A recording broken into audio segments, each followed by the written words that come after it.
life that breathes in me. In your word to say forever, we will always be together. And for me, there's nothing better. You're the biggest part of me. You're the life that breathes in me. You're the biggest part, biggest part of me.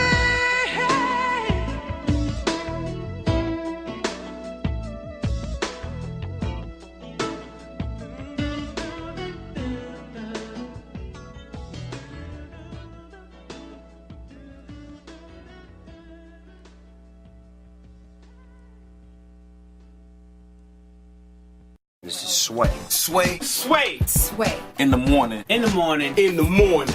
Don't shake that body. Wake your fuck ass up. That crust out your eyes. Sometimes we're political, sometimes we're ignorant.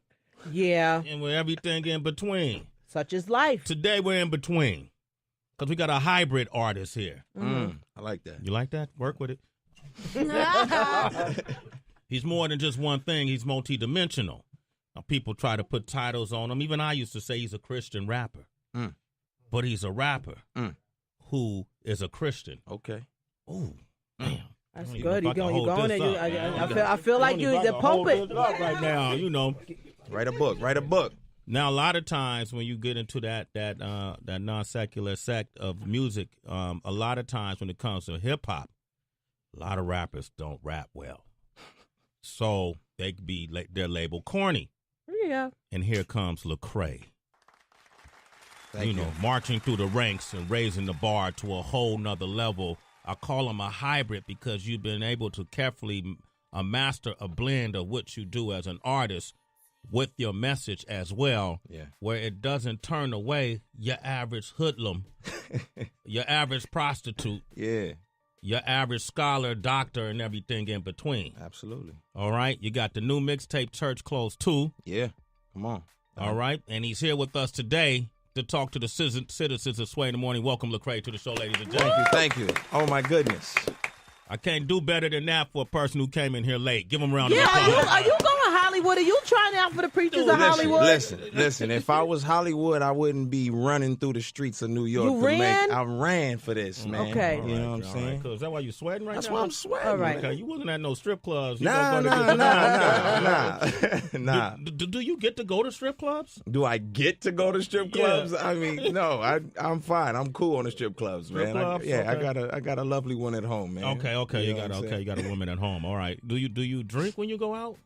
Well, you know what I'm saying? I look at it like this. I don't think there's anything, I don't call drinking a sin or nothing like that. I don't think there's nothing wrong with that. If that's what you choose to do, you do it. You know what I'm saying? I'm on my weightlifting, I'm on my exercising and keeping my body clean. So, that's not my typical thing, but you know what I'm saying? Hey, I ain't got nothing against you if you want to throw one back. Well, I'm just talking about you. I ain't talking about me. I'm going to throw it back. Yeah. All right. Okay. Yeah. Do you never smoke weed or nothing like that? Right? I used to, man. I used to blaze them. You know what I'm saying? But I had to let that go. You had to let that go. I had to let that go. All right, cool, man. Yeah, Lecrae is here, man. Yeah. Let me ask you a question because, first of all, congratulations on the new project. You got a lot of people on it, including B.O.B., Paul Walls on it too, right? Yeah, absolutely. I like what you did with Ninth Wonder with the Rise joint, right? That's my guy. Okay, who are some of the other people you work with on this project, and how did you select them? Man, David Banner came through, man. He's like a big brother in a lot of ways, man. Just, gives me good wisdom and insight. So he came through, laced some stuff. Boy Wonder, you know what I'm saying? A lot of it is just, mutual friendships, man, and authenticity. I'm all about the authenticity. I'm not just trying to, this piece works with this piece. I'm like, man, let's get together and make dope music. You know what I'm saying? So, I just love hip-hop, man. I'm a product of the culture, and I love it when it's good and when the bar's raised. And so that's my ambition. That was my intention on Church Clothes. That was your intention on Church Clothes. I'm going to open up the phone lines, 888-742-3345. I'm glad you're here because I want to ask you a few questions about church and entertainment. All right. Lecrae is here. Falling down. Lecrae. Yes, sir. Church Clothes 2 is the name of the mixtape we're talking about. It's due out November the 7th. We're going to feature some new music from it in a moment. But I wanted to get I wanted to get your opinion on some things. Come on. We had the pastors of L.A. in here. Mm-hmm. And, none of us should be judgmental, but I was a little skeptical about this show. because of, and I ain't gonna lie, I watch it, and maybe that's why they do it. But in the trailer of the show, it just shows a lot of, it feels gluttonous in terms of the material items that they've achieved along the way as pastors. Some of them made money before they came on this show. For sure. And so I was asking them questions as, someone who wants to learn and know. I remember certain books and certain stories in the Bible about gluttony, and I remember when Moses came off the mountain and found a tribe of people who had lost faith and were worshiping that golden calf.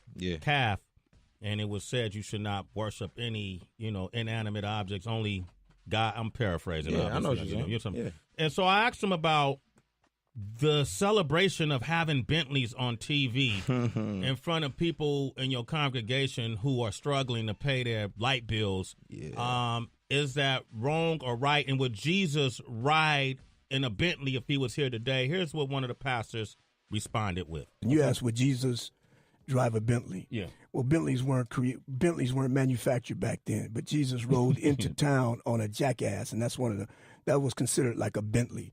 And you got to go past Jesus to Adam when man was created. The first thing God did after he created Adam in verse 28 of Genesis chapter 1, it says God blessed Adam, and that's generic for woman as well. That means he empowered us to prosper and gave us dominion over all the earth. Now, I don't know my Bible as well as that man does, or you perhaps, but the analogy that a donkey or an ass is the equivalent to what a Bentley is today. Come on, son. How do you asinine. feel? Come on. How do you feel? What do you think? Come on, son. Okay. Come on, son. I mean, they had horses and steeds and chariots back then. Yeah. I would assume a chariot would be far more luxurious than a donkey. All right. You feel me? Yeah. My whole thing is this, man. Like I miss the days when, like, where's the socio-economical concern for our communities? You know what I'm saying? Like, what happened to when that's the banner that pastors held up? You know what I'm saying? Like when you got MLK, fighting for the rights of humanity and for the struggle of us. Like, I feel like, man, we already chasing money. We already overextending ourselves financially. Like, I don't need a message on how I can get rich. Like I'm out here looking for hope. Like, you know what I'm saying? I got cousins in jail and the government shut down. You know what I'm saying? Yeah. Like, a Bentley ain't gonna solve my issues. But they talk a lot. I mean, I don't personally want to see my pastor living like a rapper.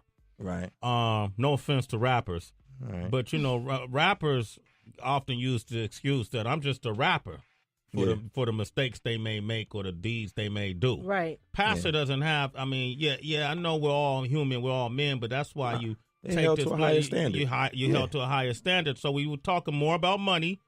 And I remember reading it's harder for a rich man to get into heaven than, harder for a rich man to squeeze through the eye of a needle. Camel, needle. Okay. I'm with you, though. Help me out here, You good. I'm with you, though. You know where I'm going. Correct me, man. You got to read my Bible. Brush you up a little bit, but you good, though. Yeah. You good. Then it is to get into heaven. And what's the singer name? Dietrich Haddock. Dietrich Haddock came in, and here's what his take was on wealth in the clergy. I say a man deserves to, whatever he works hard for, he deserves it. And whether he's a preacher, a plumber, or whatever, carpenter, if you work hard at what you do, you deserve to have whatever you want to have, drive whatever you want to drive. I think the problem is when people see preachers with Bentleys and the church is falling apart, or there is nothing in place to help the people that are in need to go to the church. Now, you agree with that? I mean, to a degree, I understand the sentiment. Like, I'd have to have it in context, but I understand the sentiment of, like, man, you work hard, and this is the fruit of your labor. But I do wrestle with the idea of like trying to get rich off of the people. You know what I'm saying? Like saying, listen, man, I didn't change their lives. I deserve all this bread. Like, I do feel like the worker is worth his wages. Like, you honor him or whatnot. But the whole idea of, like, I don't know, man. I don't know where the line is drawn sometimes with that type of stuff. You know what I mean? Like, I look at the warnings against, being ambitious about, wealth and being selfishly ambitious and so on and so forth. And man, I hear more warnings than I hear, like, advocate for, like, yo, go get that. You know what I mean? So for isn't that one of the what are the 7 deadly sins? You know. Well, I guess I don't know if it's like listed out in the Bible like 7 deadly sins. I think it's more like a cultural type of deal. But I will say, you know what I'm saying, like greed and gluttony and lust Envy. and envy, you know what I'm saying? Yeah, those are all like, I think they all kind of come together as, you know, you can lust for money, you can be greedy for money, you're a glutton for money, you know what I'm saying? And like, you got to watch your heart and your motives. Like, I can't judge nobody's motives. I can't judge none of them dudes' motives. But I just say everybody got to watch their motives, you know what I'm saying? Lecrae is hanging out with us. We're going to play a new song off the new project, Church Clothes 2. Yes, sir. What are we playing right now? This is a little West Coast feel, man. I'm turned, you know what I'm saying? I'm looking, I'm out there trying to figure out who need to go on this one, but it's all to the good, though. Okay. We're going to get it. Well, you trying to get another feature on it? Maybe so, you know. I mean, you know, who knows? We do it a remix, but, you know. Who produced it? This is my man K.E., and, man, it's just about, man, you know, being turned, but without popping mollies, you know what I'm saying? Okay, you never pop mollies? No, sir. All right, okay, Carl. Lecrae, here it is, man. We're going to open up the phone line, Sway in the Morning. Yeah. That's Lecrae. You got that first right here on Sway in the Morning. We break hits. Heather, you want to ask him something real quick? Yeah, really quickly. Yes, My sir. grandmother back in the day used to hate when my brother and I used to rock the hockey jerseys that said